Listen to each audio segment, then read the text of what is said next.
Picture this, it's 1992 and you're popular artist Jim Valentino, and you have just hitched yourself to the all-new, all-edgy Image Comics. Game changers who brought you Todd McFarlane's Spawn, Robert Kirkman's Invincible, and Eric Larson's Savage Dragon, and much, much more.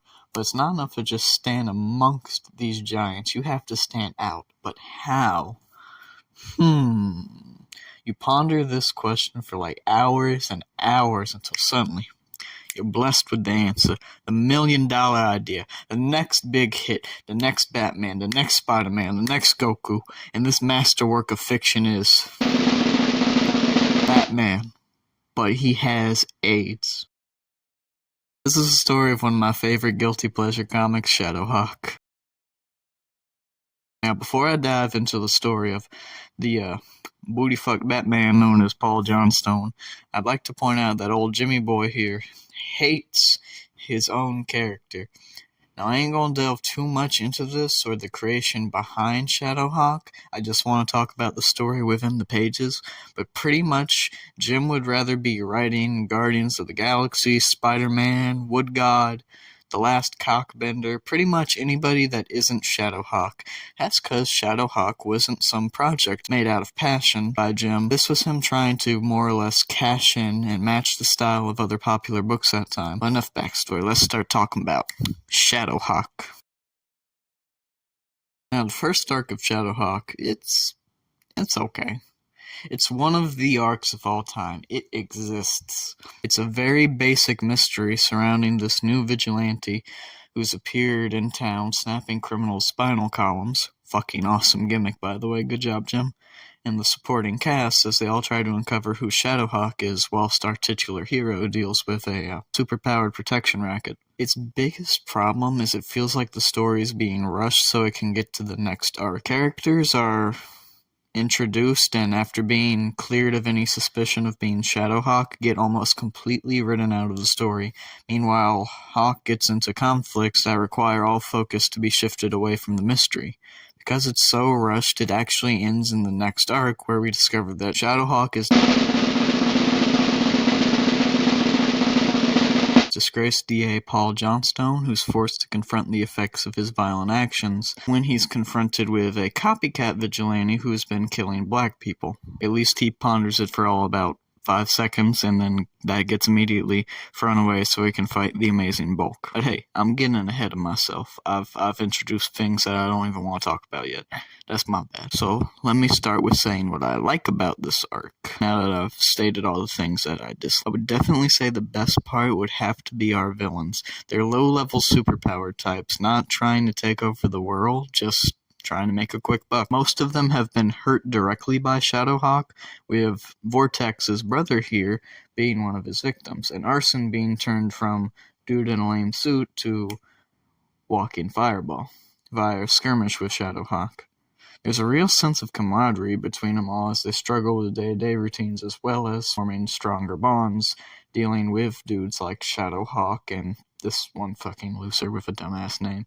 Holy shit, I do not like this guy's design. Anyway, in a later part, Vortex almost loses her baby due to her recklessness and has to wind up saving other people and fixing her own mistake with help from everybody in the group. It's a very sincere scene that shows a lot of good, almost heroism from these scoundrel characters. I like it a lot. You also have moments like Blackjack and Arson becoming friends, and Arson having to overcome his own cowardice during the fight with this fucking loser. But it says a lot that the best parts of the introductory arc to the ShadowHawk comic don't involve ShadowHawk. It's not to say he's devoid of character or like he's the worst part or anything, because he has good moments. It's nice seeing him brood, has good fights spaced out between the issues.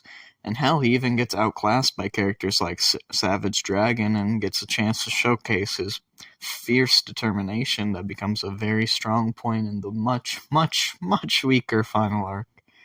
Also, it is nice seeing a character opposed to killing but willing to do it if the situation calls for it. It's a nice contrast to certain other superheroes. We all know the ones I'm talking about. Like, come on, just kill the dude. It would make everything so much easier. While it is a little underwritten, it's good seeing moments like these two cops distrusting each other over who could be ShadowHawk, and Paul losing his brother to drug addiction. Also, these detectives that I mentioned, they get almost completely run out after Paul's fight with Savage Dragon. But now that we've got that out of the way, let's talk about the next arc. The one I brought up a little too much. This is my first video, please be nice. ShadowHawk is determined to find his copycat because it doesn't take a genius to figure out that it's bad rep to have somebody with your name killing people. He confronts Hawk Shadow, fucking awful name, goddamn, and reveals to us, the reader, and his copycat, that he is Paul Johnstone. Which y'all already know, because I did not care enough to mention this later. I didn't feel like playing pretentious mystery YouTuber. Anyway, after he handles this dumbass, he almost gets killed by a mercenary hired by the police to bring him in. Only he's an honorable mercenary, so he lets him go. And the police are immediately fired because you cannot hire mercenaries to kneecap civilians. What's wild is later on, the police chief that hired him, they try to make us feel sympathetic for doing this, but it's like, how? Like, the dude hired a fucking mercenary to go kneecap a random defenseless woman. I am obviously not going to feel bad just because, vigilante justice is morally gray. Motherfucker, that woman can't walk. The one plus side to this arc is now that the cat's out of the bag, Paul can actually get more characterization. We learn more of the people who trained him and helped him become ShadowHawk, and that his origin is... oh god. The mob kidnapped him for not being on their payroll when he was a DA and injected him with AIDS. So he had to quit after he got too many stares and punched a guy for making disparaging comments about his condition.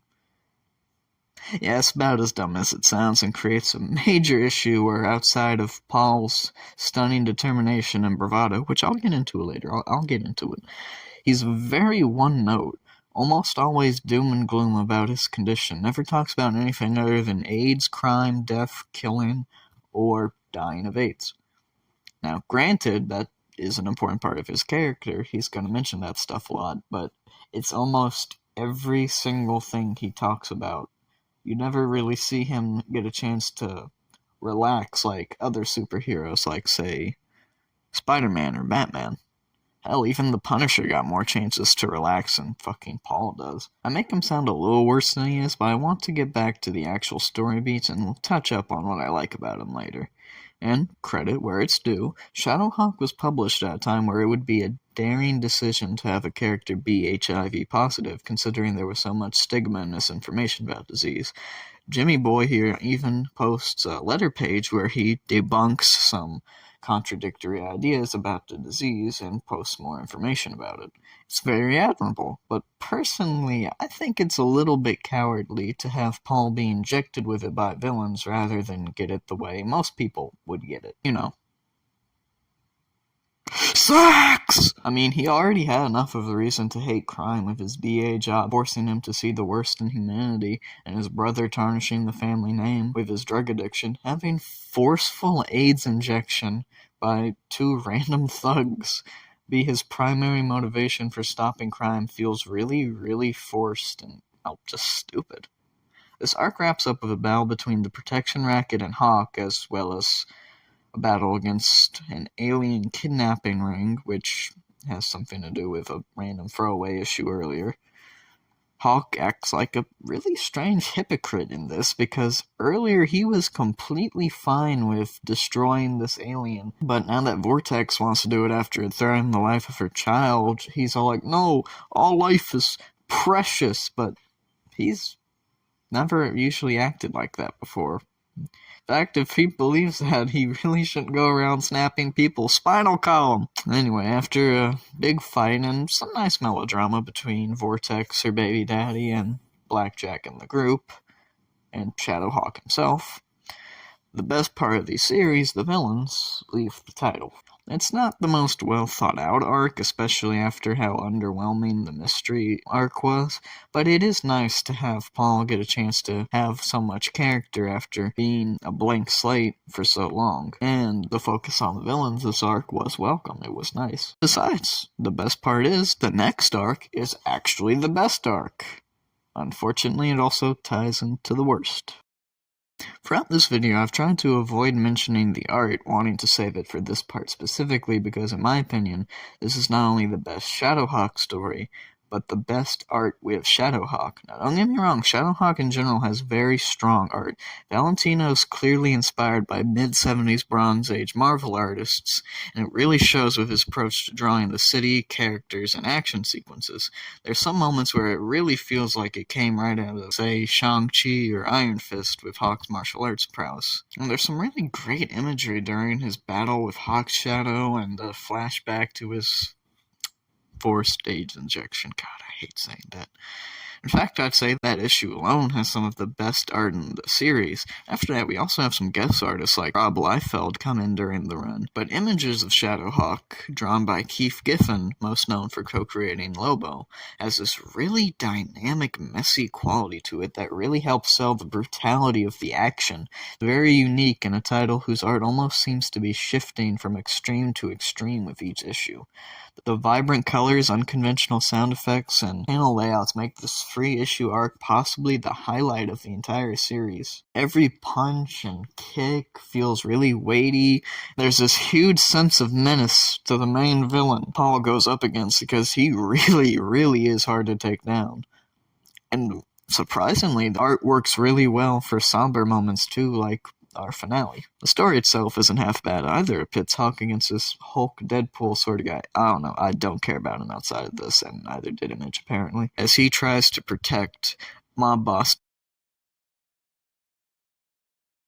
Don Sarcoma, who in his dying days wishes to snitch on the whole criminal organization in the city, whilst also having to combat various criminal organizations trying to kill the mob boss. It's great reading Paul struggle between his hatred of the same kind of criminals that put him in his situation and having to protect them for what he knows is the greater good. Even ends on a somewhat melancholic note as Paul gets so caught up in fighting this big purple bastard he lets another assassin kill Sarcoma.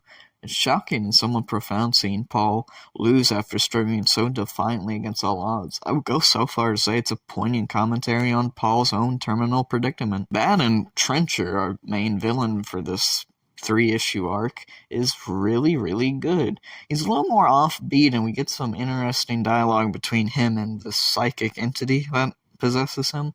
He's very funny in the way similar to Lobo or Deadpool, but he's also much more of a physical threat than either of those characters. Like, he shows up, and it's a huge problem. He has a gun that can wreck police cars and everything. Pretty much a minigun in the shape of a revolver can hit like a tank, and he's up against Paul, a random dude with a metal helmet. It really sells some of the action scenes where you can really tell he's afraid to die going up against this big, intimidating bastard. I think that this 3-issue arc really highlights what I personally like about ShadowHawk. It's B-grade violence and edge contrasted against a somewhat adult point of view regarding death that carries over even into its worst moments. Now that that's out of the way, it's time to talk about what's undoubtedly the worst arc of the entire comic, and probably one of the most silly arcs in any comic ever, and what I named the video after. Now, for the pros of this storyline, Paul gets some good writing for once, really highlighting what I said earlier about his mortal dilemma. The art's good, and there's a surprisingly well-handled sense of futility in his quest. It's very nice. That is all the pros. Everything else is a negative. Everything! Now, to even read the finale of ShadowHawk, you have to go and pick up ShadowHawk Gallery, a fucking literal gallery with only about 4 pages of actual story. The main plot will not make sense unless you hop over to this comic that is sold entirely separate from the main series, and then you have to hop over not to the next issue. No, you have to hop over to issue 0, which came out after issue 11, and only then can you read the fucking story arc. as it continues in issue 12. Oh, that's not to mention that my favorite story arc is set apart in its own fucking separate miniseries, and it's just... 90s comics, I love and hate you so much. Anyway, this story arc gets too stupid for me to talk about in broad strokes, because there's something bad in almost every single issue for me to bring up. So let's start with Trencher. That's the big bad from my favorite arc of the miniseries I brought up earlier, was about the psychic force that seems to be following him, known as Phoebe. Phoebe feels bad after the fight with ShadowHawk, since he's not only dying of AIDS, but also got his ass beat for about 3 issues. So she decides to go help/possess ShadowHawk, so that together they can find the cure for AIDS by visiting superheroes. Yeah, this is the biggest issue with the arc, is that while you could theoretically do a story about trying to find a sci-fi cure to AIDS, there has been similar sci-fi flicks about curing cancer and other such diseases before, and there's nothing inherently wrong with the idea that the initial approach of the arc seems to be taking, of, hey, big corporation typically hide stuff, let's go break into a couple of them. But instead of doing that and keeping it contained within the comic itself, it turns into across the AIDS-verse, with Hawk visiting other Image comic book characters each issue, asking if they have the cure to AIDS, getting depressed when they say no, and then going to meet some other character. And if you think that's too stupid to be true, well, let's have a look at the issue immediately after Gallery, where we go meet our friends at Bloodstrike, a superhero military strike team, who tempt ShadowHawk with the promise of finding a cure and enlist him to go stop a fucking AIDS nuke. A nuke literally made out of AIDS that will spread AIDS through the fucking ground and air. It is an AIDS bomb. So Paul naturally must go stop them with the help of these two dorks. The only reason they recruit Paul to do this, by the way, is he already has AIDS. Remember what I said earlier about it being a daring decision to have a guy with AIDS as the main character? Yeah, I take that. Bad Jim Valentino. Bad Jimmy boy. But aside from the silliness of the concept, it's an okay issue. It flows at a decent pace, and it's drawn by Rob Liefeld, and oddly enough, despite liking his style, it really feels like he's phoning it in here. It lacks a lot of the typical dynamism found within his work in, say, X-Force Youngblood or other such titles. But hey, outside of the fucking AIDS nuke, it's alright start to ShadowHawk's last real arc, and the next issue is actually pretty good. It's a team-up between Hawk and Chapel, another of Liefeld's characters, who I do not wish to discuss as much as Paul and Chapel. Oh, I'm sorry, I misspoke. Who I do not wish to discuss as much as Paul, because this is called ShadowHawk, not Chapel. Anyway, they both try to find another lead at some shady medical corporation, and it's pretty good. Hawk Shadow makes another appearance and gets his ass beat. ShadowHawk acts like a hypocrite again, and Chapel and Hawk have this really cool buddy cop chemistry to them. It's really funny, and they get along really well. I'd like to see more with them if ShadowHawk didn't, have a terminal disease, and Chapel didn't, get a terminal disease and blow his head off. Sorry for spoiling Youngblood, but none of y'all are reading Youngblood. But the art in this issue is really fantastic. It's done by Walter McDaniel and is very stylish and has some really fantastic shading going on. And just like last issue, this is going to be a repeating formula. Paul doesn't find what he's looking for, talks to Phoebe, gets all mopey, and Phoebe decides to try to fix things by telling him where he could look, and gets teleported right into next issue, where things start getting worse.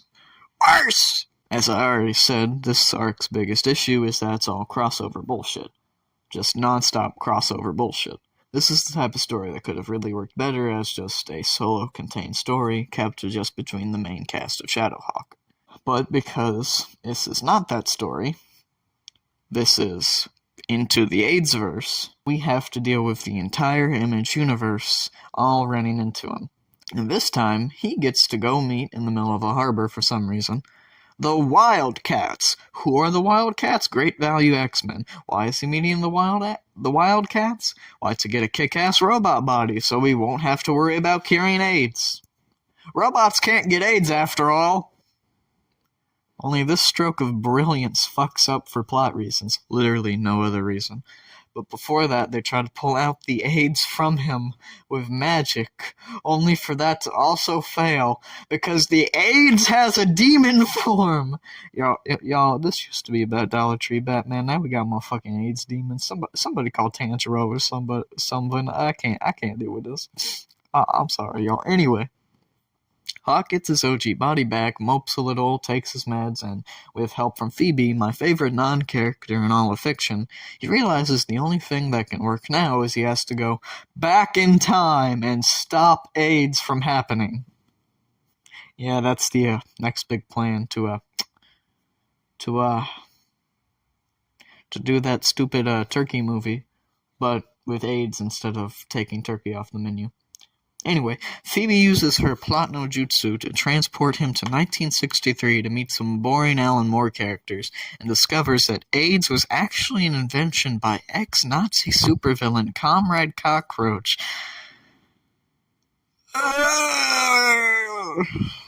So we must travel with a literal god to prevent AIDS from happening, and you see why I called this shit stupid. Anyway, he fails, AIDS happens, and even a fucking Egyptian god in the image version of Doctor Strange can't cure AIDS somehow. So, once again, he leaves like a tree, journeys off to a world made up entirely of furries, and in the most unrealistic turn of events ever, it's the furries that have the cure to AIDS. Jim, why? But whilst Hawk's getting a little too friendly with these people, like, very friendly, it's scary. It's scary. His personal trainer is being a complete dumbass and telling people that she knows who ShadowHawk is, whilst he is still wanted by the police for, that whole vigilante justice breaking people's spinal column thing. Anyway, back in the furry-verse. Paul gets kicked out before he can get fully cured because the furries are having a tri-war over, I don't know, the sacred yiffing grounds or something. So his only options left is to go visit the only other two original Image characters he hasn't met yet. Spawn and Supreme. It's about time I talk about this. It's been very clear at this point that Valentino and company have run out of steam now, with this arc feeling like it's just going through the motions until the finale. The Supreme issue is pretty much boring, repetitive. It's not even mostly ShadowHawk. He just flips around people while Supreme fights some, I don't know, Dollar Tree Fantastic Four knockoffs. The only standout moment being Paul wanting to get shot in the head after all else fails. And in Spawn's issue, he meets his brother who's reincarnated as a demon, and there gets a strange allusion to destiny, and Spawn acts like a dick, but that's Spawn. Spawn always acts like a dick. So, now we're at the final issue of ShadowHawk, before the infinite reboots, but let's not talk about that. The final issue of ShadowHawk, titled, Can a Hero Die? There's this real sense of melancholy permeating the issue this time, from the darker shadows on characters, the more up-and-close panels dedicated to the characters' facial expressions. And admittedly, after so much bullshit, it's a somewhat solid final issue which sees Paul best his archenemy as a final hurrah as he succumbs to his illness. His family members all gather and mourn his life and legacy. It's all pretty good. I like it. There's some harrowing imagery here and some really good writing. But once again, my only issues stem from the fact it's part of the AIDS-verse crossover, where every single issue before this was a crossover of some kind, which really, really ruins the emotional impact.